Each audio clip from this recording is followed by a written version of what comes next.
Oi, gente, tudo bem com todos e com todas? Espero que sim. A gente vai trabalhar hoje a nossa terceira e última aula da parte de flor. Então, nós tivemos a nossa primeira aula, onde a gente viu estruturas reprodutivas em geral nas espermatófitas, né? O que inclui as gimnospermas e as angiospermas, que são os dois grandes clados aí dentro do clado das espermatófitas, né? Nós vimos é, rapidamente estruturas reprodutivas das gimnospermas, com foco bem grande na ideia do cone, né, dos estróbilos, de basicamente alguns grupos dentro das gimnospermas são mais representativos e com base nos estróbilos a gente entende melhor a estrutura reprodutiva das gimnospermas. E lá naquela primeira aula a gente já entrou na ideia de flor, né, e dos conceitos relacionados à morfologia reprodutiva das angiospermas. E hoje a gente está na nossa terceira aula, encaminhando o fechamento da parte floral, que tem a parte mais importante da ideia de morfologia floral das angiospermas, que se a disciplina da parte morfologia externa, né, tem um take-home message, né, tem uma ideia que vocês têm que saber, que tem que levar para casa e para a carreira, portanto, né, é a ideia de fórmula floral, que a gente vai ver hoje. E além disso, a gente vai ver inflorescência também. E daí eu quero que vocês, quando terminarem de assistir essa aula, voltem aqui para o início da aula olhando para essa estruturinha aqui, que é uma inflorescência, no caso aqui é um girassol, né? Eu gostaria que vocês entendessem essa estrutura toda aqui, não como uma flor, mas como um conjunto de flores, né? Dá para ver, né, que aqui onde eu estou apontando ali com o mouse, tem uma florzinha individual, né? Então vejam que essa estruturona grande aqui não é uma flor, é um conjunto de várias e várias flores que o processo evolutivo levou nesse caminho aí, não de uma flor grande isolada, mas sim de um conjunto de flores agregadas. A gente vai falar um pouquinho sobre isso hoje também. Lembrando, isso aqui é o alfabeto, né, da parte floral que vocês têm que saber, que a gente chamou isso aqui de flor arquetípica, né, que seria a flor que eu quero que vocês lembrem quando alguém falar em flor daqui para frente, pensem em uma flor parecida com essa, para vocês lembrarem o nome das peças da flor principais, né. Faltou aqui dizer que o conjunto de carpelos e pistilos, né, é o gineceu, já que o conjunto de estames é o androceu. Bom, a gente viu também a classificação das flores quanto à presença dos verticilos, né, que é bem importante isso aqui. A ideia de flores completas e incompletas, quando tem todos os verticilos ou não tem algum. Monoclamídeas quando só tem cálice ou corola. Diclamídeas quando tem cálice e corola. Quando tem dois verticilos, portanto. Quando tem dois verticilos, elas podem ser homo ou heteroclamídeas. Homoclamídeas eu não consigo diferenciar pétalas de sépalas. E daí eu chamo de tépalas, se vocês lembrarem, né? E heteroclamídeas eu consigo diferenciar cálice e corola, daí eu tenho as sépalas e as pétalas que nem lá na flor arquetípica. Em relação ao androceu e gineceu, eu tenho flores. Aqui tá, eu esqueci de corrigir, tá? É o contrário. O uso mais comum é bispórica e monospórica, não perfeita e imperfeita. Isso aqui é uma terminologia mais antiga, tá? Flores bispóricas têm androceu e gineceu, flores monospóricas têm androceu ou gineceu. Né? Flores pistiladas e estaminadas separadas aí. O que é uma fórmula floral? Para fórmula floral, ou para saber fazer fórmula floral, vocês têm que saber no mínimo, aquela terminologia da flor arquetípica, nome de todas as peças, né, dos verticilos, e a classificação em relação à presença dos verticilos. Tem que saber além disso, mas isso é o mínimo, tá? É o mínimo. Então, a fórmula floral é uma forma simplificada de mostrar como que é uma flor. Ela usa letras para representar os verticilos, né? Lembrem, os verticilos de uma flor são cálice, corola, androceu e gineceu. Pode variar a presença ou ausência, mas na flor básica, arquetípica, são esses quatro. E a gente usa números e símbolos para representar a quantidade e o grau de fusão das peças de cada verticilo. Então vejam, a ideia sempre vai ser a gente contar quantas peças tem em cada verticilo e dizer o grau de fusão delas. Lembrem que fusão tem a ver com aqueles prefixos gamo e diale, né? Gamopétala, quando tem pétalas unidas, dialipétala, pétalas livres e tal. A ordem da descrição parece que não é muito relevante, mas é importante para padronizar o jeito que a gente faz a fórmula floral, que é uma forma centrípeta, ou seja, dos verticilos mais externos para o mais interno. Qual é essa ordem? Essa ordem é, nesse caso aqui, no sentido horário, tá? Eu começo pelo cálice, que a letra vai ser K, depois eu descrevo a corola, que a letra vai ser C, depois eu escrevo o androceu, que a letra vai ser A, e o gineceu, que a letra vai ser G. São 4 letras. E daí eu vou botar do ladinho de cada letra, aqui embaixo, assim, o número de peças que o verticilo tem e o grau de conação. A gente já vai ver mais além como é que funciona isso. Então tá ali cálice, corola, androceu e gineceu. Essa é a KCAG, a ordem da minha fórmula floral básica. Depois de cada letra, então, vai um número, indicando quantas peças tem em cada verticilo. Eu vou colocar esse número entre parênteses ou num círculo, indicando que as peças são soldadas. Se não tiver parênteses, as peças são livres entre si. Ou seja, se o meu cálice ali tiver um número 5 do lado dele, quer dizer que eu tenho 5 sépalas. Se tiver um parênteses nesse 5, ou melhor, se o 5 tiver entre parênteses, quer dizer que o meu cálice é gamosépalo, que as minhas sépalas são unidas. Se não tiver parênteses ou círculo, quer dizer que elas são livres, que o meu cálice é dialisépalo. Por que círculo que eu coloquei aqui para vocês? Porque na literatura da disciplina está listado um livro que é o Judd, que é o Botânica Sistemática e Enfoque Filogenético, que é um livro bem útil, inclusive para estudar a fórmula floral, mas lá naquele livro, e a notação americana, muitas vezes, que é a origem daquele livro, usa círculo ao invés de parênteses, tá? Para vocês saberem, é importante. Eu posso unir o cálice, a corola ao androceu, com um tracinho por baixo, a gente já vai ver. Perdão, o que quer dizer esse tracinho por baixo? Quer dizer adnação. O que é adnação? A adnação é onde os estames estão inseridos. Lembrem, os estames eles podem estar inseridos no receptáculo floral, daí eu não falo nada na fórmula floral, não indico isso. Ou eles podem ser episépalos, daí eu vou botar um tracinho unindo o cálice aos estames, ou eles podem ser epipétalos, daí eu vou botar a corola unida aos estames, ao androceu, no caso da fórmula floral, certo? O gineceu. Eu vou ter o meu gineceu, e se eu botar um traço abaixo do meu G, eu vou dizer que o meu ovário é súpero. Lembram da aula anterior, a posição do ovário? Fundamental entender a posição do ovário. O ovário pode ser súpero ou pode ser ínfero.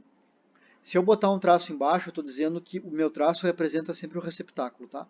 Se eu botar o traço embaixo, quer dizer que o G, o ovário, está acima do receptáculo, é um ovário súpero. Se eu botar um traço em cima do G, eu estou dizendo que ele está abaixo do receptáculo, portanto é um ovário ínfero, certo? É assim que eu indico a posição do ovário. No final da fórmula, eu vou indicar a simetria da flor. Lembrem, as flores podem ter dois, na verdade três, né, mas quase sempre dois tipos de simetria. Uma simetria actinomorfa, quando eu tenho vários planos de simetria, ou zigomorfa, quando eu tenho só um plano de simetria. Os símbolos representam isso, né? O asterisco representa que eu posso traçar vários planos onde os dois lados do meu plano são simétricos, e a simetria zigomorfa ou bilateral é quando eu traço um plano e eu só tenho dois lados possíveis que são idênticos, né? Então a ideia é mostrar a simetria no final da fórmula floral com isso. Em alguns casos, a minha fórmula floral não vai ter K e C, ela vai ter um P de perigônio, tá? Também se usa T, de tépalas, tá? P ou T. Isso ocorre quando? Em flores homoclamídeos, quando eu tenho cálice igual a corola, elas são diclamídeas ou homoclamídeas, eu não sei diferenciar sépala de pétala, eu uso P para dizer que tem um perigônio no lugar de cálice e corola. Daí a minha fórmula floral, em vez de ter 4 letras, vai ter 3, né? Eu vou ter P ou T, A e G, certo? Quando eu tenho muitas peças, por exemplo, eu tenho um androceu que tem um monte de estame, um monte, eu não consigo contar quantos estames tem. O hibisco, que eu uso como exemplo em vários momentos da aula, e que tem também nas aulas práticas online lá para vocês, o hibisco tem um monte de estame, né? Eu vou botar um símbolo, esse símbolozinho de infinito, né? Para dizer que ele tem muitos estames. Pessoal, cuidado, quando forem descrever a fórmula floral, vocês vão ver que tem que descrever a fórmula floral. Uma das tarefas para vocês e que vai ser cobrado em avaliação e tal, vai ser descrever a fórmula floral. Vocês não podem dizer que o androceu da flor que eu estou apresentando para vocês com a fórmula floral tem em estames infinitos. A ideia não é essa, né? A ideia desse símbolozinho de infinito é que o androceu é polistemone, né? Tem vários estames.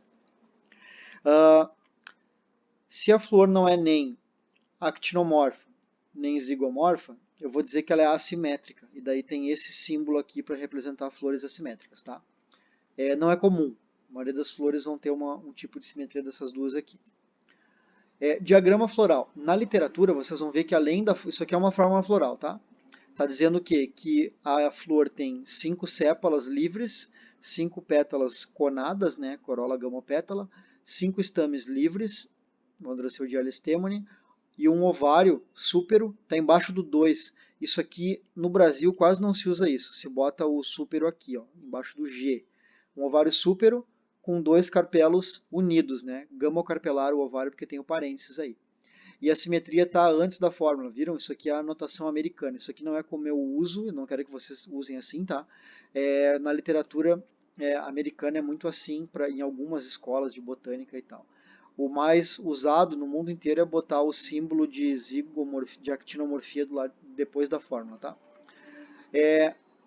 Em vez de fazer a fórmula floral ou complementar a fórmula floral, tem lugares que se usa diagrama floral, que é o desenho das peças, que nem essa aqui. Estão vendo aqui, ó, por exemplo, o cálice tem 5 peças, né? 1, 2, 3, 4, 5. 5 peças, né? A corola também tem 5 peças. 1, 2, 3, 4, 5. Mas o cálice é livre, estão vendo? Está simbolizando um cálice livre. Já a corola é gamopétala, é fusionada. Está aqui o símbolo de peças fusionadas, ó. Pessoal, no Brasil a gente quase não usa diagrama floral e é bem comum em alguns outros lugares, mas aqui a gente quase não usa. Na escola de botânica que é utilizada aqui não usa. Então eu não vou cobrar de vocês diagrama floral, tá? Só para vocês saberem que existe, saber interpretar caso apareça em algum lugar que vocês estudarem daqui para frente. Claro, os estames também estão aqui, né? Eu tenho 5 estames aqui, cada coisinha dessa é um estame, livres entre si. E um ovário tem 2 carpelos aqui, ó, tá o meu ovário unido, né? Unido com 2 lóculos aqui, ó. Aqui um lóculo e aqui um lóculo, indicando que tem 2 carpelos. Bom, a gente já vai voltar, pessoal, no final da aula para a fórmula floral, tá? E eu vou falar para vocês alguns exemplos de fórmula floral e um exercício para a gente fazer junto no final da aula. Mas antes disso, a gente vai tratar de inflorescência. Basicamente funciona assim, pessoal. As flores, em qualquer planta, elas podem ser isoladas, solitárias ou agrupadas em inflorescências. A base de uma flor ou de uma inflorescência, flor isolada de uma inflorescência, é um pedúnculo floral, tá? Então o pedúnculo é o eixo que sustenta a inflorescência ou a flor solitária isolada lá. A grande maioria das flores que a gente vai encontrar na natureza estão em inflorescências. E numa inflorescência, cada florzinha está presa por um pedicelo. Então aqui, ó, esse exemplo aqui, isso aqui é uma flor de esse alho cosmopolita. Tem na PUC essa planta aqui, é bem pequenininha essa inflorescência, tem uns 2, 3 centímetros. E ela é comum nos jardins da PUC aí, cresce como uma planta ruderal. Então, aqui vocês estão vendo o pedúnculo, né, que sustenta a inflorescência inteira, e cada coisinha dessa aqui é um pedicelo, que sustenta uma florzinha. Então, essa unidade toda aqui é a inflorescência, certo? Lembrem, o caule tem uma estrutura fixa, constante, em praticamente qualquer planta, das chamadas plantas superiores, né, que se fala na literatura, mas que não é muito certo de falar. Todas as espermatófitas têm essa estrutura parecida com gemas, nós e entrenós, né? Na gema tem o tecido meristemático, lembrem disso, e essas gemas, nessas gemas que é produzida uma flor ou uma inflorescência. Ela sempre sai de uma gema, sempre. Bom, conceito de inflorescência. 2 conceitos, tá? Um é uma questão mais morfológica e a outra é uma questão mais de origem. Em termos de morfologia, uma inflorescência é uma reunião de 2 ou mais flores sustentadas por um pedúnculo, né?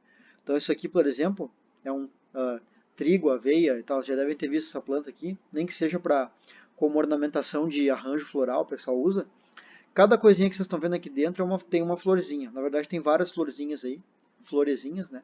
E essa estruturinha que sustenta tudo isso é um pedúnculo. Aqui é a mesma coisa, tem um pedúnculo aqui, e esse monte de flor aqui está sustentada lá embaixo por um pedúnculo também.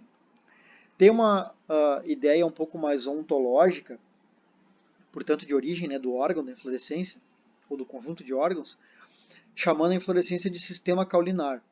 Por quê? Porque lembrem, tudo na planta é folha modificada e vem da gema, sempre, né? Se não é raiz e caule, é folha modificada que vem de uma gema. E a gema vai produzir a inflorescência como um sistema caulinar também que vai ter nós e entrenós, vocês vão ver. Que atua na formação de flores modificado para essa função, né? É um caule modificado, né? Um sistema caulinar modificado. Bom, para que serve inflorescência? É meio complicado falar para que serve. O importante é que a gente saiba que existe e que é diferente de uma flor isolada.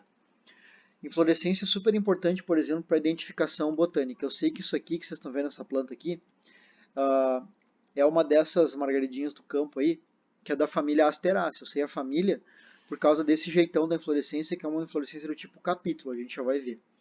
Capítulos são típicos da família Asteraceae, então eu sei que isso aqui é uma Asteraceae. Determinar relações filogenéticas. Eu sei que dentro de Asteraceae tem algumas subfamílias. Por exemplo, essa subfamília aqui é bem característica desse tipo de inflorescência aqui, que tem dois tipos de flores nela. Processos coevolutivos e polinização, que estão interligados. Bom, o que vocês estão vendo aqui é um besouro. Conseguiram ver o besouro já? Isso aqui são os élitros aqui, né? Isso aqui é um besourinho. Olhem como esse besouro fica parecido com o resto dessa inflorescência aqui. Isso aqui é um besouro polinífago, ele come pólen e ele tem uma morfologia super parecida com a estrutura floral dentro dessa inflorescência aqui do Asteraceae, né?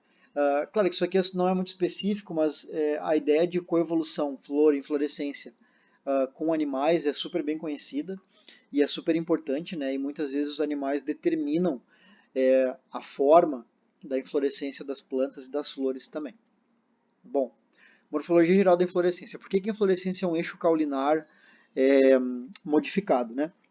Bom, primeiro porque tem um eixo principal e esse eixo principal ele é dividido em eixos secundários, né? Tem um eixo secundário para cá, para cá, para cá, vários eixos secundários aí ao longo desse eixo principal, que é muito parecido com o que acontece num caule, né? No caule que produz folhas, né? E depois eu vou ter uma zona de crescimento, que é onde a inflorescência cresce, e eu vou ter flores terminais, ou na verdade a zona terminal da inflorescência, que é essa daqui. A zona terminal da inflorescência é bem importante para eu saber o tipo de inflorescência, a gente já vai ver, tá?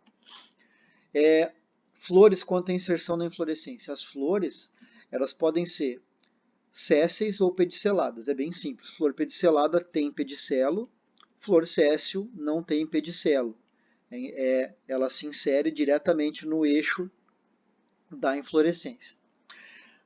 Eu pediria para vocês no herbário dessa disciplina vários tipos de inflorescência, só que a gente já vai ver que a parte morfológica é bem complicada do tipo, em relação ao tipo de inflorescência, a gente vai ver. Bom, mas antes de entrar na parte morfológica das inflorescências, é importante a gente entender os tipos básicos de inflorescência que tem a ver com o crescimento, o tipo de crescimento da inflorescência, ou como é que ela sai da gema, como é que ela é produzida, né? Isso tem a ver com a porção terminal do eixo principal da inflorescência. Quando esse eixo principal termina em uma flor, eu vou chamar essa inflorescência de determinada. E vejam que tem vários sinônimos para isso, né? Determinada. Quando essa porção terminal do eixo principal, eu não consigo detectar uma flor, a zona de crescimento está produzindo inflorescências laterais apenas, e eu não tenho uma flor terminal. Tá? Na verdade, se a gente for ver do ponto de vista ontogenético, a ideia é que a origem dessa inflorescência aqui, ela é pré-determinada, o número de flores e o tamanho dela, inclusive, é pré-determinado antes dela ser produzida numa gema. E nesse caso aqui, depois que a inflorescência é produzida, por não ter uma porção terminal definida, essa inflorescência tem como crescer mais do que, entre aspas, o programado. Vamos simplificar dessa forma. Não é bem assim, tá? Mas vamos simplificar dessa forma. Por isso que eu vou chamar essas inflorescências de indeterminadas, porque são inflorescências que podem crescer ainda no eixo principal delas, ou seja, elas podem aumentar em comprimento. Basicamente é isso. Vamos lá. Num esquema, né, de inflorescências, como é que funciona? Eu tenho, numa inflorescência determinada, eu tenho flores terminais. Cada bolinha representa uma flor aqui, tá, pessoal? Eu tenho flores terminais. E numa inflorescência indeterminada, eu tenho na minha, está chamada aqui de florescência principal, mas é o eixo principal. Vejam que eu não tenho uma flor no ápice da inflorescência. Inclusive eu não tenho nas coflorescências, que é o nome da inflorescência lateral de uma indeterminada, sendo que paracládio é o nome numa determinada. Tá? Por não ter uma flor terminal, eu tenho potencial para essa inflorescência crescer nesse sentido aqui. Aqui, não. Essa inflorescência é desse tamanho em relação ao número de flores, e era isso. Certo? A diferença é essa. Para a gente olhar de novo para essas figuras com uma outra visão, pensem que os círculos, além de representarem flores, tem um sentido o tamanho do círculo, que representa a ordem de florescimento, ou seja, círculos pequenininhos são flores que floresceram há menos tempo, portanto são menores, né? E círculos grandes representam flores que floresceram ou que abriram, né, estão em antese, há mais tempo, portanto são maiores. Por que isso vai ser importante? Porque tem uma diferença na sequência de florescimento da inflorescência determinada para indeterminada. Numa inflorescência determinada, eu sempre vou ter perto do ápice, tanto do eixo principal quanto dos eixos secundários, ou terciários, enfim, eu vou ter flores mais velhas. E as flores mais jovens estão perto do eixo principal, perto da base da inflorescência. Já numa inflorescência indeterminada, é o contrário. Eu tenho flores mais antigas, mais velhas na base e flores mais jovens em direção ao ápice. Por quê? Porque esse negócio aqui, esse eixo está crescendo ainda. E isso quer dizer o quê? Quer dizer que ele está produzindo flores mais jovens, né? E daí muitas vezes, pessoal, é comum, vocês vão ver que vai ter umas figuras aí na sequência que vão mostrar, e vocês veem na natureza isso, que às vezes uma planta tem na mesma inflorescência, eu tenho aqui no ápice flores abertas ainda, e aqui na base eu já tenho fruto. Eu tenho um frutinho aqui, no mesmo momento que eu tenho flor aberta. Isso quer dizer o quê? Que aquela flor que foi produzida lá na base, ela já está há tanto tempo aberta, ou melhor, ela está há tanto tempo produzida, em comparação com aquela flor que foi produzida recentemente, que ela já foi polinizada, ela já perdeu as partes florais, já caiu cálice e corola, e ela já virou um fruto. Já foi produzido um fruto naquele ovário ali. A gente vai ver depois produção de fruto, tá, no ovário, não se preocupe. Bom, então essa sequência de florescimento é bem importante, tá? Para determinar o tipo de inflorescência. Bom, mas aí tem os tipos morfológicos de inflorescência, que eu sou obrigado a mostrar para vocês, porque tá na literatura isso aqui, muitas vezes não tem esses tipos aqui, não tem essa explicação do que é uma inflorescência determinada e indeterminada, mas tem essa classificação das determinadas e indeterminadas em tipos morfológicos, que são todos esses aí que estão listados aí. Mas o que é importante que vocês saibam? Que tem tipos morfológicos que podem ser de inflorescências tanto determinadas quanto indeterminadas. O tipo morfológico é o jeitão. Essa palavra é bem famosa com quem trabalha com taxonomia. Eu não trabalho com taxonomia sistemática, né? Mas quem trabalha com isso, tanto para bicho quanto para planta, dá muito valor ao jeitão. Tu olha para o negócio e tu sabe o nome dele, tanto em relação à morfologia quanto a espécies, né? E às vezes tu não sabe muito bem por quê. Como é que eu sei que essa planta aqui é tal espécie? É o jeitão dela. Eu não consigo colocar ali o meu dedo, né? Aquele termo em inglês, put my finger on, mas eu sei que eu sei que eu identifico aquela morfologia. Inflorescência é tipo isso, tá? Eu vou mostrar para vocês alguns tipos, mas não fiquem muito bitolados, porque eu não vou cobrar de vocês que vocês decorem como é que é o jeito de uma inflorescência, tá? O que é importante saber é essa diferença de determinado e indeterminado. Isso aqui é fundamental. Vamos lá. Tipos morfológicos, né? Glomérulo é um agrupamento de flores sésseis, né? Vejam que não tem, as flores não são pediceladas, né? São flores minúsculas, bem pequenininhas aqui. Aqui também, cada coisinha dessa é uma flor. E dando esse aspecto globoso à inflorescência. Nesse caso, é uma inflorescência composta. Isso é muito comum, pessoal, inflorescências compostas. Isso aqui, ó, é um dicásio de glomérulos, por exemplo. Tá? Não vem ao caso agora, isso, vocês já vão ver isso melhor. Cima escorpioide. Tem a cima escorpioide e a cima helicóide, ou cimeira escorpioide e helicóide. Escorpioide é porque forma essa estruturinha parecida com o rabo de um escorpião, com a parte posterior do rabo não, né? Com a parte posterior do abdômen do escorpião. Bom, por que isso aqui acontece? Aqui rapidamente, tá? É um exemplo de processo coevolutivo, porque essa flor, essa inflorescência, ela tinha ramos opostos ao longo de todo o eixo da inflorescência. Então, na verdade, isso aqui, em vez de dobrar para cá, era um eixo ereto no ancestral dessa planta, tá? Que tinha pares de flores ao longo desse eixo aí, tá? Pares de flores.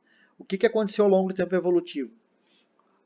Um lado inteiro da inflorescência perdeu esses pares aí, ou melhor, perdeu uma das flores do par. E daí só tem flores em um lado, é o que acontece aqui, ó. Só tem flores em um lado desse eixo aqui. E, portanto, isso provoca esse crescimento em espiral. Isso aqui tem a ver com polinização, muitas vezes, tá? De como os animais usam esse recurso aqui no espaço. Eles pousam aqui, usam só flores do ápice, flores da base, etc. Isso tem uma certa relação aí com animais polinizadores, tá? É bem interessante. Cimeria helicoide é parecido, né? E tem flores abortadas também, tá? Só que do lado oposto, né? Do lado oposto, em relação ao que seria originalmente a flor. Então vocês têm que imaginar que aqui tinha uma flor aqui que foi abortada, uma flor aqui que foi abortada, outra aqui, outra aqui, outra aqui.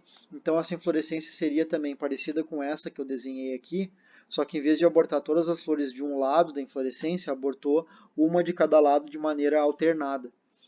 Então dá esse aspecto de escadinha aí, por isso que a cimeira é helicoide, né? É o nome dessa inflorescência. É típica de algumas iridáceas, né, que são essas monocotiledôneas aqui.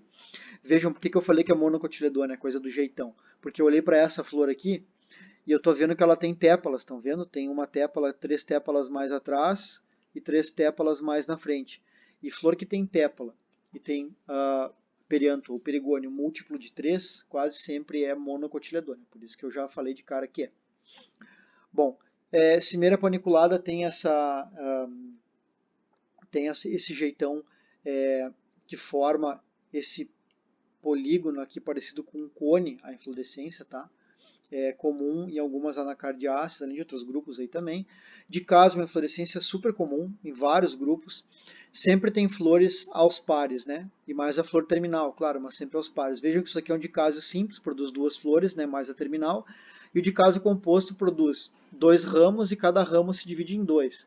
E aqui, um dicásio de terceiro nível, né? 2 ramos, cada ramo se divide em 2 e cada ramo desse se divide em 2 ainda. Então, vários níveis de dicásio, exemplos para vocês nas fotos aí. Racemo, a gente vai ver que é parecido com uma espiga, né? Mas racemo, a ideia de racemo é ao longo de um eixo, geralmente com flores dispostas de forma bem próxima uma da outra, tem flores dispostas em pedicelos, flores pediceladas, né? O cacho é muito parecido, desculpem, a espiga que a gente vai ver é muito parecida, mas são flores sésseis, tá? Isso aqui, ó, é uma flor de pega-pega. Já viram pega-pega? Pois é, em pega-pega é super comum eu ter flores no ápice bem jovens. Estão vendo aqui que as flores são menores? E na base flores bem mais velhas, bem maiores. E às vezes eu já tenho aqui um frutinho de pega-pega também, né? Junto com as flores, é bem comum. Vejam, a gente tem inflorescência indeterminada, né? Flores mais jovens no ápice da inflorescência. Espiga, como eu comentei, às vezes é muito parecido. Isso aqui, ó, é muito parecido com isso aqui, só que a ideia é que essas flores têm um pedicelinho lá na base. Essas flores não, são sésseis, inseridas direto no eixo da inflorescência. Exemplo de espiga clássico é o milho, né? A gente já vai falar sobre o milho. Espádice é uma inflorescência composta, super importante porque ela é o caráter diagnóstico dessa família inteira aqui, que é a família Araceae. E na verdade o espádice é um tipo de espiga, ou melhor, ele tem uma espiga, né? Uma espiga com uma raquis carnosa. O que quer dizer isso? Quer dizer que isso aqui é uma espiga, né? Aqui tem outra espiga, aqui tem uma espiga. A raquis, o centro dessa espiga aqui, eu errei aqui o risco, mas enfim, o centro, bem o meio dessa espiga, é carnoso, que dá esse aspecto molinho aqui, que tem essa inflorescência, né?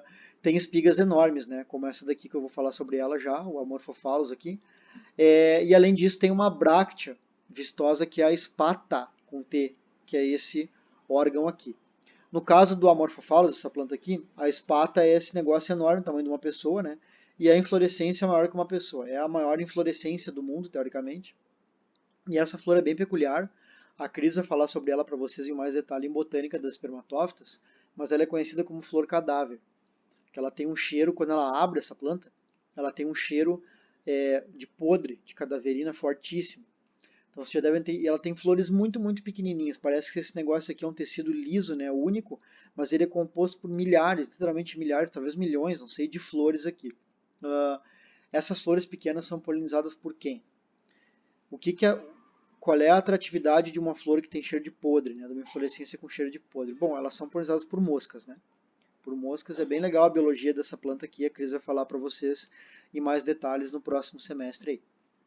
Corimbo é uma inflorescência onde todas as flores atingem mais ou menos a mesma altura, fica com esse aspecto semicircular, aí, muitas vezes hemisférico, né? Só que cada flor sai de uma altura diferente, estão vendo aqui? Cada ramo está saindo de uma altura um pouquinho diferente, e eles de pontos diferentes, eles atingem a mesma altura. A gente vai ver que é parecido com uma umbela depois. Panícula tem uma projeção parecida com aquela projeção cônica, mais larga na base, que a gente falou antes, só que para uma inflorescência indeterminada. Verticilastro é a condensação de flores em um ponto do caule. Isso aqui é típico de Lamiaceae, essa família aqui é Lamiaceae, que tem corola bilabiada, né? A corola tem um lábio superior e um lábio inferior. Umbela, a gente já falou, parecido com o corimbo, só que a diferença, as flores atingem a mesma altura, que nem o corimbo, só que elas saem todas do mesmo ponto. Ó. Isso aqui eu já mostrei para vocês antes, saem todas do mesmo ponto as flores aqui, e atingem mais ou menos a mesma altura. Podem ser determinadas e indeterminadas. Essa planta aqui é Agapanthus africanus, o nome dela, tem lá na PUC, cultivada como ornamental. Capítulo. Capítulo é o tipo de inflorescência mais importante que vocês vão ouvir. Vocês vão ver com a Cris, no semestre que vem em Botânica, vocês vão ter uma ou duas aulas práticas inteiras só para abrir e entender capítulo, tá? Então eu não vou dar muito spoiler aqui. Mas a ideia para vocês entenderem é que é muito importante sair dessa disciplina de morfologia, sabendo que esse negócio que vocês estão vendo aqui não é uma flor. É um conjunto de várias flores, né? Como é que é isso aqui em corte transversal? Isso aqui é o receptáculo expandido, né? E daí cada coisinha dessa que vocês estão vendo aqui é uma florzinha desse tipo aqui, que é uma flor tubulosa, esse tubinho comprido, ou tubulada. E o que vocês chamavam, provavelmente até hoje, de pétala, que é essa coisa aqui, não é uma pétala, isso aqui é uma corola inteira. E é essa corola aqui, ó. Isso aqui é o ovário aqui dessa planta, certo? Perdão, isso aqui é o ovário. Eu tenho aqui as sépalas, e eu tenho aqui o androceu e o gineceu juntos nessa coluninha aqui. E daí essa estrutura inteira aqui é uma corola com geralmente 5 pétalas unidas. Então, olhem quantas flores tem aqui. Tem centenas de flores aqui no disco, né? E depois tem centenas de flores, dezenas no raio também. Então, eu chamo de flores do disco essas flores que estão nesse disco aqui, plano convexo, que formam a inflorescência, a base da inflorescência. E eu chamo de flores do raio essas flores liguladas que tem, a gente falou aqui, essa corolazinha ligulada aqui. Então isso aqui é uma corola ligulada e isso aqui é uma corola tubulada, forma esse tubinho aqui. Tá? Então veja no girassol, por exemplo, a quantidade brutal de flores que tem aqui. Né? E daí o que vocês estão vendo aqui é um ovário. Ó. Isso aqui é o ovário da planta. Ó. Isso aqui tudo é o ovário. E daí aqui para cima você tem o estilete e o estigma. E isso aqui é o restinho do cálice. Vocês vão ver com a Cris, eu não vou entrar em detalhes agora da morfologia, mas é muito importante que vocês entendam o que é um capítulo de forma geral. Tá? Isso aqui, como está dizendo aqui, é um capítulo de composite, que é o nome antigo da família Asteraceae. Tá? Então isso aqui é o jeitão de um capítulo. É bem importante que vocês entendam. Amento é o último tipo de inflorescência que a gente vai ver aqui. Essas inflorescências que parecem espigas, só que tem uma quantidade muito, muito grande de flores e a espiga é carnosa também. Parecido com aquela espiga de Arace, só que não tem, que eu comentei do Spadice, né? Só que não tem a espata por trás, né? São espigas penduradinhas aí. Geralmente esse tipo de inflorescência aqui tem flores polinizadas pelo vento, o que não é tão comum assim em angiospermas, né? Bom, onde estudar a inflorescência, né? Como fonte de referência para vocês saberem, não necessariamente para disciplina, porque eu não vou cobrar muita morfologia de inflorescência para vocês, vou cobrar alguma coisinha mais superficial, que nem está na aula só, tá? Mas como referência para estudar, esse livro que eu falei para vocês, o o Enfoque Filogenético, Sistemática Vegetal, do Judd, né? A gente chama de Judd esse livro aqui. Ele tem basicamente a estrutura de esquemas de inflorescência que eu usei nessa aula, tá? Eu retirei do Judd. E daí eu sugiro que vocês leiam, porque tem um capítulo bem legal sobre a parte evolutiva das inflorescências, né? E enfim, dos padrões e contextos evolutivos dos tipos de inflorescência em angiospermas. E eu não tenho tempo de trabalhar isso com vocês em aula, né? Mas está tudo na literatura ali, é muito interessante o surgimento de alguns tipos de inflorescência. Cuidem que nesse livro aqui, o Morfologia Vegetal do Lorenzi, que também está na literatura da disciplina, tem uma primeira edição que é de 2007, que é essa daqui, tá? Que tem essa inflorescência na capa. A outra, a edição mais nova, tem uma flor que eu acho que é roxa na capa. Só que nessa edição aqui está invertido o que é inflorescência determinada e indeterminada. Vocês já sabem ver isso porque vocês estão vendo que aqui, ó, não tem flor na ponta, ó. Tem uma setinha indicando o crescimento, estão vendo? Então isso aqui não é determinado, está errado, é indeterminado.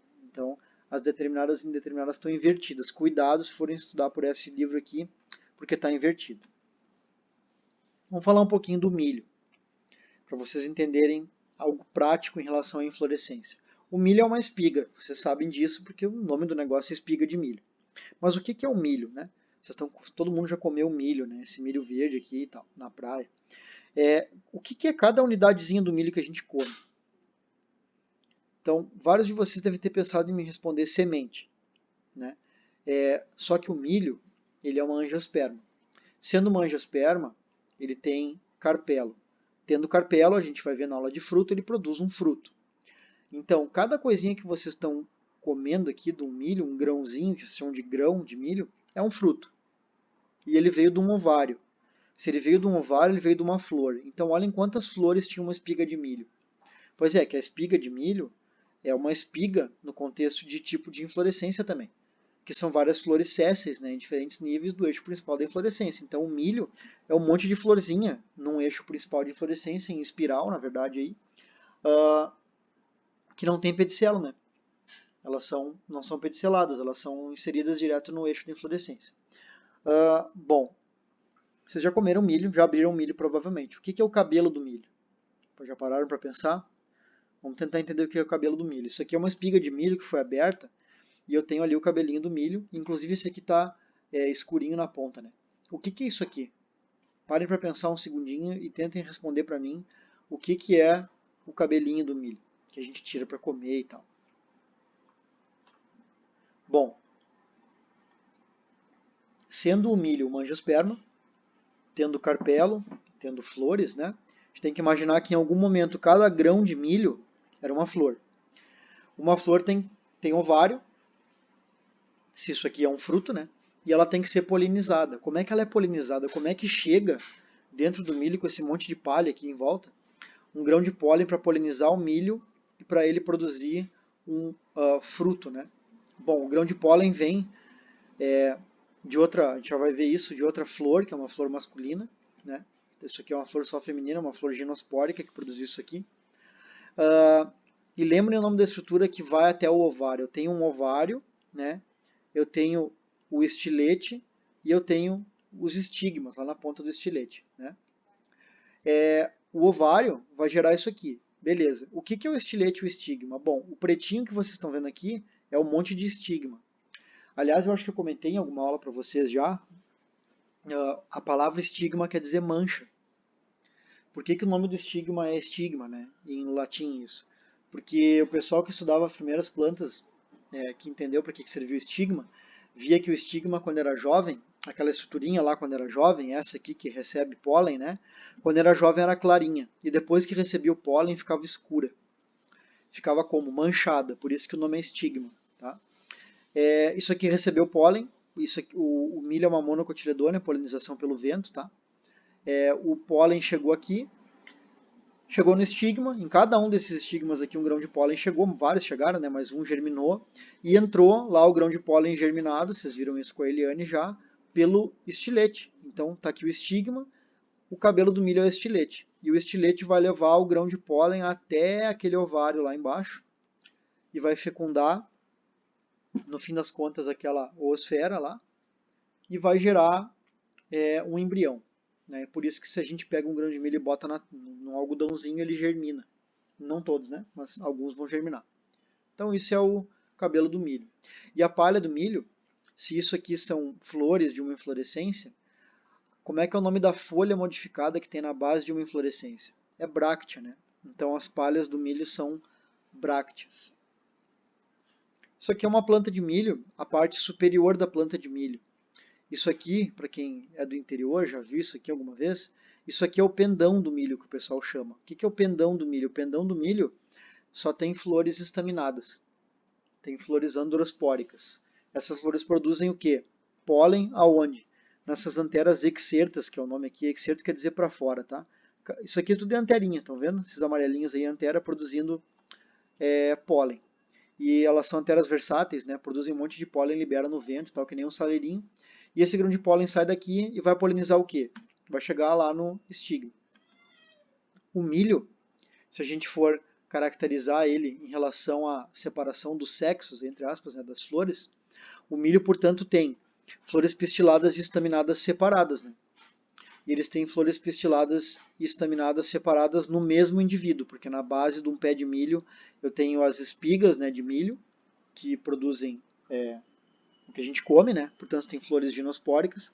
E eu tenho no ápice da planta do milho o pendão, que tem flores androspóricas. Então tá aí uma espécie monóico-diclina, o milho. Essa foto não tem isso, tá? Mas na base do milho tem a espiga, no ápice tem o pendão. Beleza? Esse é o mistério do milho aí para vocês. Bom, referências para estudar a questão de inflorescências, tá? Tem vários trabalhos que abordam, trabalhos clássicos já antigos, tá? De 90 e poucos, né? Esse aqui é um pouco mais novo, que é uma revisão, que abordam quais regiões gênicas regulam a produção de inflorescências, tá? Então isso já é bem conhecido, não entro nesses detalhes na disciplina, mas é super conhecido para quem trabalha com biotecnologia vegetal, usa muito isso aqui. E nesse trabalho da Science é muito legal, tem a ideia de evolução e desenvolvimento das inflorescências, das arquiteturas de inflorescências que eu comentei com vocês, que tem alguma coisa também naquele livro no Judd. E daí a gente vai fazer um exercício rápido de fórmula floral. Como é que eu vou cobrar de vocês fórmula floral, pessoal? Como é que vocês têm que saber usar a fórmula floral? Vocês têm duas coisas, ou três coisas, né? Na parte prática, vocês têm que pegar uma flor e conseguir fazer a fórmula floral dela, que a gente vai fazer isso em breve também em vídeos ali para vocês. Além disso, vocês têm que pegar uma fórmula floral que nem essa e saber me descrever como é que é essa flor. E também fazer o contrário, eu dar um texto para vocês descrevendo como é que é uma flor e a partir do texto vocês têm que fazer a fórmula floral para mim, tá? Vamos descrever essa flor aí. O que dá para saber por essa fórmula floral? Vamos lá, vamos começar da esquerda para a direita, tá? Primeiro, essa flor tem todos os verticilos? Vamos ver. Ela tem cálice, corola, androceu e gineceu. Tem todos os verticilos, é uma flor completa, certo? Beleza. Essa flor tem androceu e gineceu? Tem, né? Tá aqui e aqui. Então ela é uma flor bispórica, né? Uma flor bispórica. Beleza, flor completa bispórica. Como é que é o cálice dessa flor? O cálice é pentâmero, né? Tem 5 sépalas e essas sépalas são unidas, portanto é um cálice gamosépalo. A corola também é pentâmera, tem 5 pétalas e essas pétalas são livres, não tem parênteses ali, né? Então é uma corola de alipétala. O androceu tem 10 estames e esses estames são unidos entre si. Então, esse androceu é gamostemone. Se a gente olhar o número de peças do androceu em relação à corola, é o dobro, né? Estão vendo? Tem 10 estames e 5 pétalas. O nome desse androceu é diplostemone. Tem o dobro do número de peças em relação à corola. O ovário da nossa planta, o gineceu, é super ou ínfero? Ele é super, né? Lembrem, o risquinho diz o que é o receptáculo, ele está acima do receptáculo. Então, é um ovário super. Quantos carpelos ele tem? Um carpelo. Um carpelo. É diália ou gamocarpelar? Por definição, quando só tem um carpelo, é gamocarpelar. E a simetria? Uma simetria zigomorfa, né? Ou bilateral. Então, tudo isso que eu falei para vocês, eu sei com base nessa fórmula floral e eu posso escrever, que nem eu escrevi aqui. Eu deixei de falar algumas coisas, vamos ver, eu deixei de falar que ela era uma planta heteroclamídea. O que é heteroclamídea? ela tem cálice diferente da corola, está escrito ali, né? E fora isso, o gineceu eu não falei que ele era unicarpelar, mas ele é. O resto eu falei. Outro exemplo. Essa planta aqui, ela não tem pétala e sépala diferente uma da outra. A gente já viu que tem um P aqui, certo? Mas ela tem todos os verticilos? Tem, porque tem um mais aqui dizendo que o perigônio dela tem um verticilo mais outro verticilo, cada um com 3 peças. E tem androceu e gineceu. Portanto, também é uma flor completa e bispórica, que nem essa aqui. Ela é diclamídia, tem 2 verticilos, um verticilo está aqui e o outro está aqui. Mas ela não é heteroclamídia, ela é homoclamídia, porque ela tem tépalas, né? Como é que essas tépalas estão dispostas? São tépalas livres, então é uma flor de alitépala e tem verticilos, 2 verticilos de 3 tépalas cada. O androceu, ele também é diplostêmone, né? Tem 6 estames em relação às 3 peças do verticilo mais interno. Dialistêmone, estou indo mais rápido agora, né? O ovário é súpero, risquinho está embaixo. Tem 3 carpelos, é um ovário tricarpelar. Gamocarpelar, tem parênteses aqui. E a simetria da flor é radial. Tá aí o textinho. Certo? Então é isso que eu consigo saber com base numa fórmula floral. Vamos para o último. Essa flor aí já é bem mais simples, né? Então eu já sei que ela, por exemplo, só tem androceu, né? Não tem gineceu. E ela só tem cálice, não tem corola. Bom, o que eu sei então? Que ela é uma flor incompleta e monospórica, se eu for na ordem que eu fiz antes ali. Certo? E ela também é monoclamídia. As duas anteriores eram diclamídias, tinham 2 verticilos de proteção. Essa só tem um, só tem cálice. Pessoal, entendam que essa aqui é diclamídia porque tem 2 verticilos, está escrito aqui, né? Essa aqui só tem um, né? Só tem um cálice e tem 5 sépalas aí. Daí, fora isso, o que ela tem? Tem um cálice pentâmero, 5 sépalas. As sépalas são livres entre si, dialisépala flor. E tem um androceu com muitos estames, né? Um androceu polistêmone, dialistemone, estames livres entre si. Se fosse gamostemone, eu poderia botar um parênteses no símbolozinho de infinito, tá? O pessoal da matemática fica louco com isso, mas pode, tá? Aqui. A simetria é radial. Simetria da flor radial, actinomorfa. Tá aí a descrição da nossa flor. E pessoal, basicamente é isso. Fórmula floral é eu ter a capacidade de descrever uma flor com base em alguns critérios aí, bem simples, tá? E daí agora eu quero que vocês façam o inverso. Vocês têm esse exercício aí com 5 descrições de flores e em breve eu vou postar para vocês o gabarito desse exercício aí, vocês podem ir fazendo e nos próximos dias eu posto o gabarito para vocês corrigirem esse exercício. Fórmula floral é a parte mais importante da disciplina, vou reforçar isso.